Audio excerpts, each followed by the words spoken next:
রমজান আলাদা কিছু, রমজান আলাদা কিছু। আমাদের অনেকের জীবনে রমজান আমরা বুঝি না। রমজান মানে অতিরিক্ত বুট মুড়ি পেঁয়াজু আলুর চপ, এই না। রমজান মানে এইটুকু। বরং একজন মুমিনের জন্য অনেক বড় পাওয়া, অনেক বড় চাওয়া মাহে রমজান। এখন 6টি মোটা মোটা নতুন অতিরিক্ত ইবাদাত, সেটা কি? 1 নাম্বার রোজা, 2 নাম্বার তারাবি, 3 নাম্বার ইফতার, 4 নাম্বার সাহারি, ওই যে শেষ রাত্রে যে খায় সাহারি, 5 নাম্বার এতেকাফ, 6 নাম্বার শবে কদর। এই কয়টা হলো? 6টা। এই 6টা বিষয় নতুন অ্যাড হয় রমজান মাসে।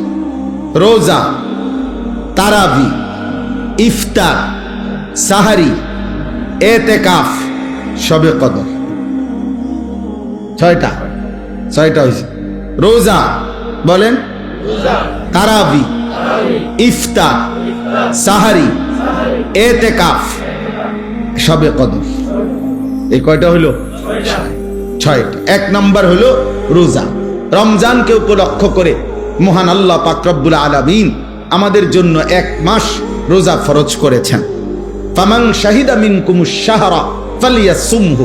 আল্লাহ তাআলা বলেন, প্রত্যেক ইমানদার, তোমাদেরকে বলছি, প্রাপ্তবয়স্ক, আকেল, বিবেকবান, পাগল মস্তিষ্ক বিকৃতি নয়, এবং ইমানদার মুসলমান, বিবেকবান, প্রাপ্তবয়স্ক, তোমাদের প্রত্যেকের উপরে, পুরুষ বা নারী, যারাই রমজান মাস পাবে তাদের জন্য এই মাসের রোজা রাখা ফরজ।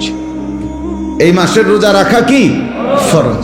কেউ যদি প্রচন্ড অসুস্থ হয়, কেউ যদি লম্বা পথের মুসাফির হয়, কেউ যদি অতিশয় বৃদ্ধ হয়, ইত্যাদি বিভিন্ন পরিস্থিতিতে আলাদা আলাদা হুকুম, মাসিক ঋতুস্রাব হয়, বাচ্চা জন্মগ্রহণ করে, এরপরে পেটে বাচ্চা আছে, গর্ভবতী নারী, অথবা বাচ্চাকে দুধ পান করা, ইত্যাদি ইত্যাদি আলাদা আলাদা যেদি যা আছে সেটা ওলামায়ে কেরাম থেকে জেনে নেওয়া দায়িত্ব, যে আমার এই সমস্ত প্রতিকূল ভিন্ন কোনো পরিস্থিতিতে রোজার হুকুম কি, তো সেটা উনি জেনে নেবেন। ওগুলোর জন্য আলাদা আলাদা কোরআন এবং সুন্নাহর মধ্যে ওলামায়ে কেরামের নিকটে বিস্তারিত মাসআলা বর্ণনা আছে।